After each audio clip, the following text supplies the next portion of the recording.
Nosotros pedimos la lista de las obras remitidas por el Procurador General de la República a la Cámara de Cuentas para que realice una auditoría forense. Y yo me encuentro con la sorpresa de que aquí está Punta Catalina. Oh, sí, pero claro, son las de Odebrecht. En la lista está Punta Catalina. Dice auditoría forense en la lista mandada. Pero es que la comisión nunca le quitó pero eso no estaba en discusión. Es que la comisión no va a hacer auditoría. No va a hacer auditoría. No, pero perfecto. Pero solo estaban hasta hace 48 horas. Lo relativo a los todo menos Catalina. Y bueno. No estaba sobre evaluación. Pero que lo hagan, mucho menos Catalina. Entonces, es un documento del procurador enviado a la Cámara de Cuentas. Vamos a, dentro de un ratito, a ver todas las obras, que está el acueducto noroeste, ampliación del acueducto noroeste, Samaná, etcétera. Ahora lo vemos. Yo quiero hacerle dos preguntitas al ministro general de política. Antes de irnos a la política, pero se me dio con cosas muy breves. Adelante. Son las 3:55 minutos. Continuamos con el ministro de Educación, Andrés Navarro. Ministro, lo relativo a la educación sexual en las escuelas. Esto a propósito de un tema que tiene que ver con una responsabilidad del Estado, de la salud de todos. Hay un plan de vacunación, lo hemos visto usted, a la ministra de Salud, entre otros funcionarios, que es muy importante. El papiloma humano está provocando cáncer de diversas maneras, uterino, cuello uterino, etcétera. Entonces es un plan muy importante, es un tema de salud pública, pero en esto vuelven las creencias y hay una campañita por ahí que intenta desacreditar esto y que pone en riesgo la vida de muchas mujeres, de muchas niñas, y con un sesgo religioso, hablando como que se quiere provocar esterilización, y de repente se va formando esa campañita. Acabo de ver un texto de una escuela cristiana donde la directora dice: este centro no está en eso. Por suerte esto está excluido, como garantizando, orgullosa de la exclusión de esas niñas. Entonces, hay un tema, hay una responsabilidad de la salud, y un centro religioso puede tener determinados controles sobre aspectos de creencia, educación. Ahora, un tema de salud pública, que es el otro tema del Código de Salud y las observaciones del presidente, es un tema de código, es un tema de ley, es un tema de políticas públicas. Entonces volvemos a la situación de la educación en las escuelas. Si nos va a normar una determinada religión, o si en función del Estado que tenemos, un Estado laico, vamos a tener una educación sexual correcta, eficiente, de estos días, conforme a una república digital y una educación como la que usted estaba describiendo. Así es. Me preocupa eso. Entonces, como que ese tema no lo estoy escuchando desde hace un tiempo, y hubo un momento en que la educación sexual se guardó por temor a reacciones de ciertas iglesias. Bueno, aquí hay dos aristas. Una es la de la educación sexual per se, y otra es la de la salud de nuestros estudiantes, que tienen mucho vínculo. En este caso, el Ministerio de Salud Pública nos planteó al Ministerio de Educación que hiciéramos una alianza para el desarrollo de esta campaña y esta jornada de vacunación, en vista de los datos alarmantes que están arrojando las estadísticas en nuestras mujeres. Resulta que la República Dominicana es uno de los países que exhibe una tasa de mortalidad femenina por causas del cáncer de cuello uterino, que es alarmante en la región. De hecho, es vergonzoso que la República Dominicana se esté destacando hoy en día por un mal de esa naturaleza. Para que ustedes tengan una idea, las estadísticas van indicando que unas 500 a 600 dominicanas mueren por esa razón. Es la segunda razón de muerte de cáncer en nuestras mujeres. Y más de 1.400 casos nuevos se identifican en la República Dominicana. O sea, nuestras mujeres se están muriendo por un hecho que podemos podemos evitar y cómo es que se ha determinado a nivel internacional y la Organización Panamericana de la Salud, que es un organismo de Naciones Unidas, ha determinado que esas estadísticas, cómo se pueden bajar drásticamente en un futuro no muy lejano, si desde ahora a nuestras niñas en edades de 9 a 10 años, antes de los 12 años, a nuestras niñas se le vacuna con esta vacuna contra el virus del papiloma humano. Y ante una situación como esa, el Estado Dominicano ha tomado la determinación de asumir esta política pública. Ya en América Latina hay 24 países que la están aplicando, ¿no? Y hay más de 60 países en el mundo que ya la tienen como política pública establecida. Entonces, ante el planteamiento de que esta jornada se haga a partir de las escuelas, claro que el Ministerio de Educación y quien les habla asumió también esa responsabilidad. Y nosotros estamos para que el país sepa el nivel de involucramiento del Ministerio de Educación.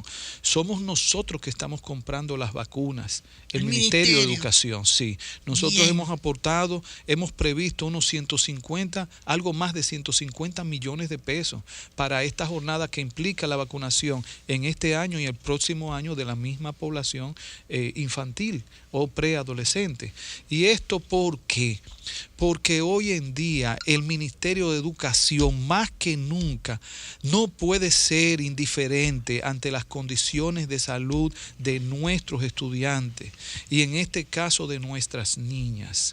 ¿Por qué? Porque ellas van a ser las mujeres del futuro y si podemos prever, se calcula que con esta vacuna, según los datos que ha arrojado la Organización Panamericana de la Salud y el mismo Ministerio de Salud de nuestro país, se reduce en más de un 70% la probabilidad de que a una mujer le dé el cáncer en cuello uterino. Entonces, esto lo estamos haciendo claro.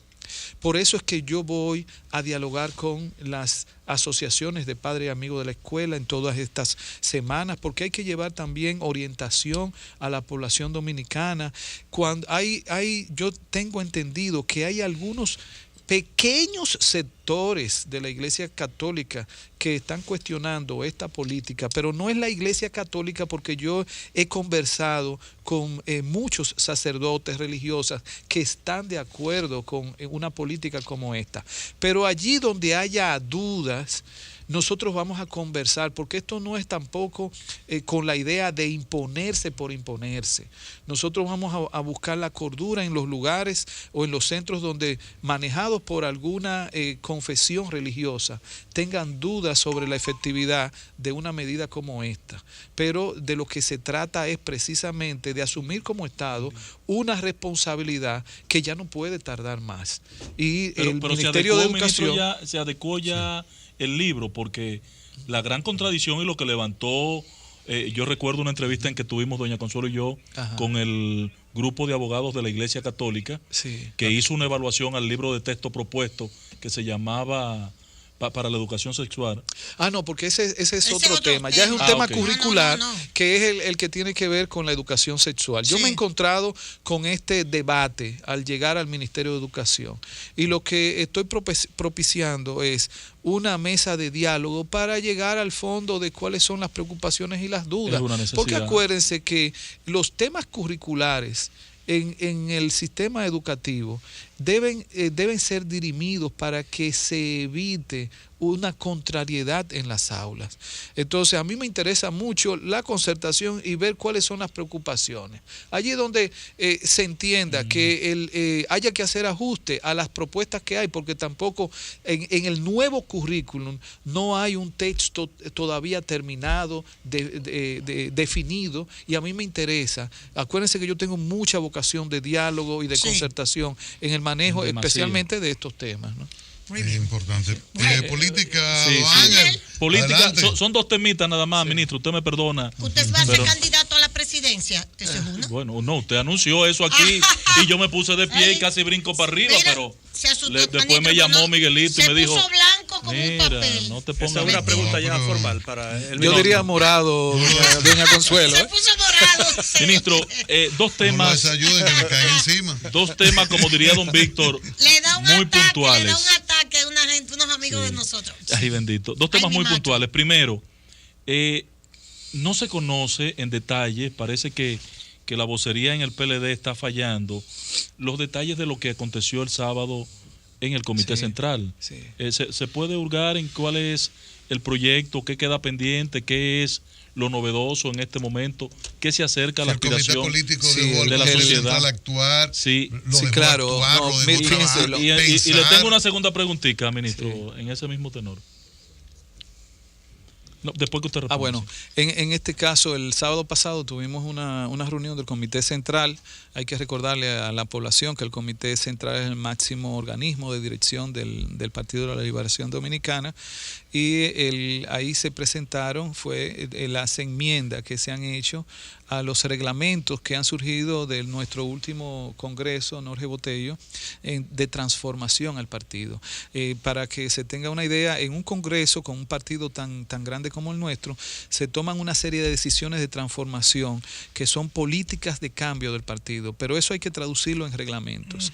Esos reglamentos se prepararon, se discutieron en asambleas regionales con los miembros del Comité Central, dirigida por equipos del Comité Político. Ahí se tuvieron debates, discusiones políticas en cada una de las demarcaciones territoriales de nuestro país, y se hicieron una serie de propuestas de cambios. Esas propuestas de cambios fueron las que se presentaron en la asamblea de la reunión del Comité Central del sábado pasado, y se fueron viendo una por una. Nosotros agotamos más de la mitad de los reglamentos y ya quedaron esos debidamente apropiados. Cuatro, sí. Hay tres reglamentos que tienen que ver con el crecimiento. Que dependen de la ley de partidos.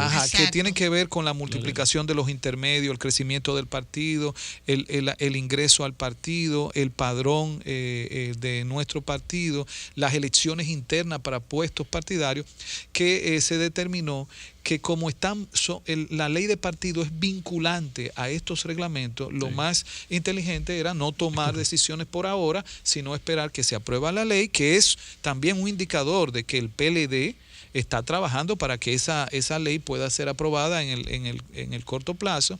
Y entonces, después de la ley, se reunirá nuevamente el Comité Central para conocer esos tres reglamentos. Y Felucho no dijo quién eran los que habían hecho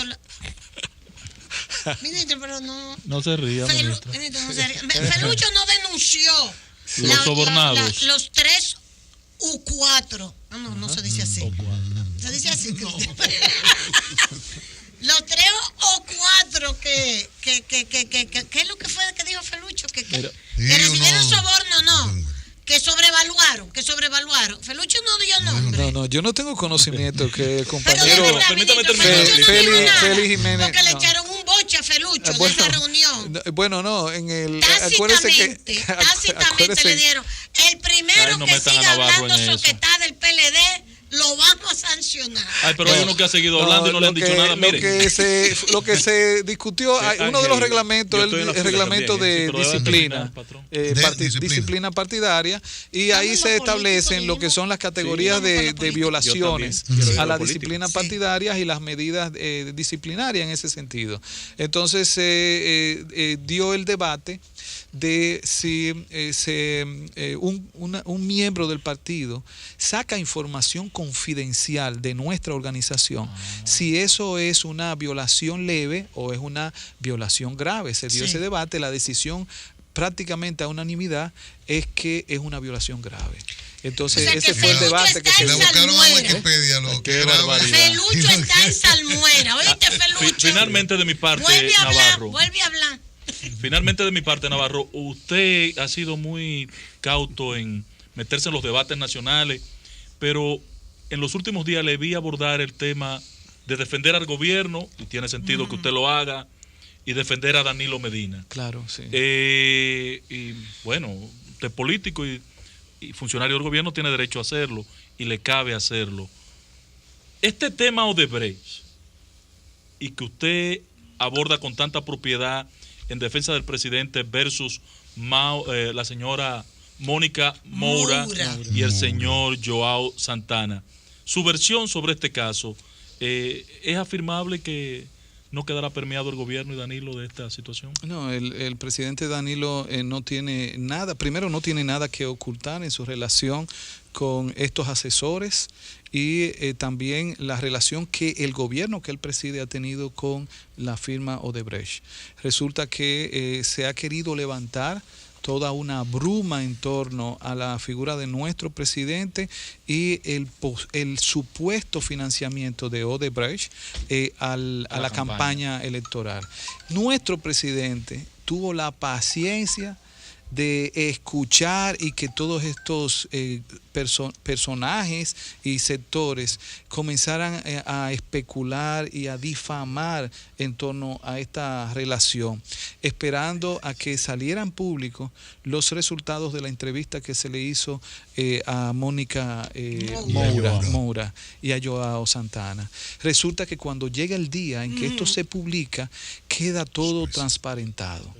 Y no les fue suficiente a esos grupos. No, exactamente. Ahora están acusándolo de que ustedes lo compraron. Exactamente. Desde el gobierno. Ahora, yo les digo a ustedes, y que Danilo manipuló con los medios pero ¿y cómo se le puede ocurrir eso, que no sea fabular, cuando estas personas que tienen relaciones primarias con líderes brasileños políticos y que sus declaraciones perjudican a esos líderes, ellos van a seleccionar a Danilo Medina para que sea el único que no le perjudique, cuando con Danilo no tuvieron nunca relaciones primarias, personales, fueron relaciones contractuales como asesores, que fueron asesores en muchos países. Lo que se demostró es que aquí la relación que ellos tuvieron con la campaña de Danilo Medina fue una relación profesional, manejada con transparencia y dentro de los parámetros legales de nuestro país.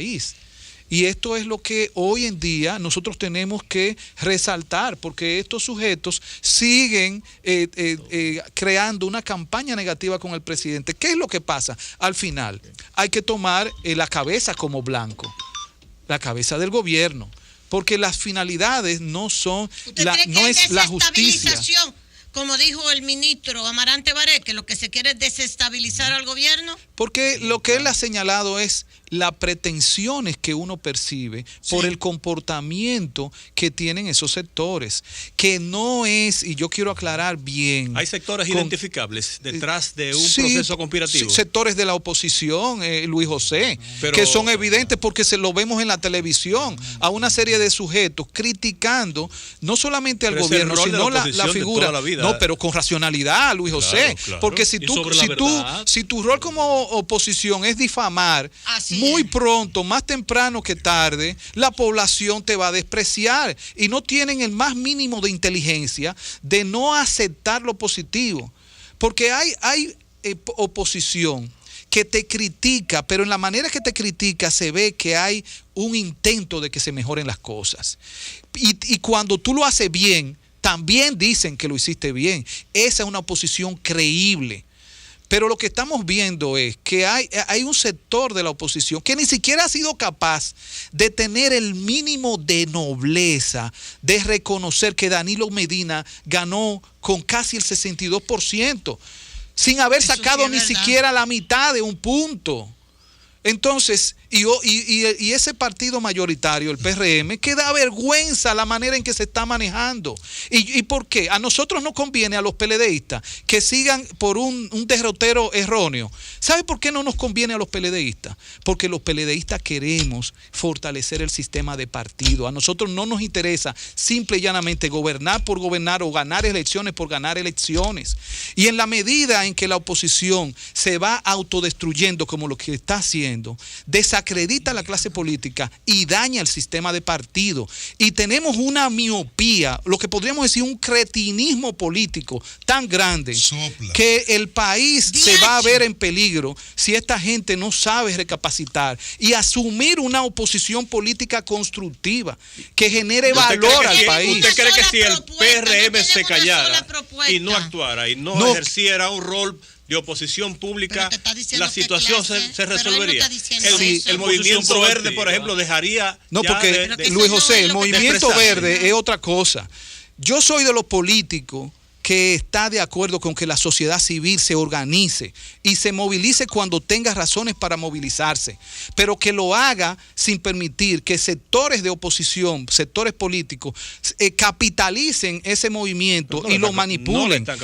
Sí, Luis José, tienen la mayor visibilidad. Claro. Cuando tú ubicas figuras ahí, son esos sujetos los que aparecen. Y entonces eso va, de la Marcha Verde, le va quitando credibilidad a una causa que puede ser muy válida, Luis José. Profesor, entonces, yo conozco están actuando con absoluta transparencia y absoluta pero se están dejando capitalizar pero se están dejando capitalizar por esos grupos. Pero lo van entonces a hacer. Y el PLD pero ellos lo que deben es nuestro partido ha tenido un comportamiento muy diferente con respecto al movimiento social. El PLD nunca ha manipulado el movimiento social, lo ha respetado. Incluso a veces se ha visto distanciado en procura de respetar el movimiento social. Ese movimiento verde, lo mejor que le puede pasar al país es que se mantenga independiente y que siga usando métodos como lo que ha usado ahora. Y no lo es. Pero la ruta tiene el peligro de dejarlo de ser, que es lo que nosotros estamos advirtiendo en este momento, ¿no? Claro, ministro, muchísimas gracias. Te pelea también, ministro. Bien por Andrés. Danilo necesita 2 o 3 voces como esa, urgente. Luis Abinader ahora mismo acusa al gobierno de crear falso argumento contra la Marcha Verde. Ministro Andrés Navarro, ministro de Educación, muchísimas gracias. Gracias a ustedes. Placer, es importante. Ministro, 30 segundos para reiterar lo referente a la docencia en los lugares afectados.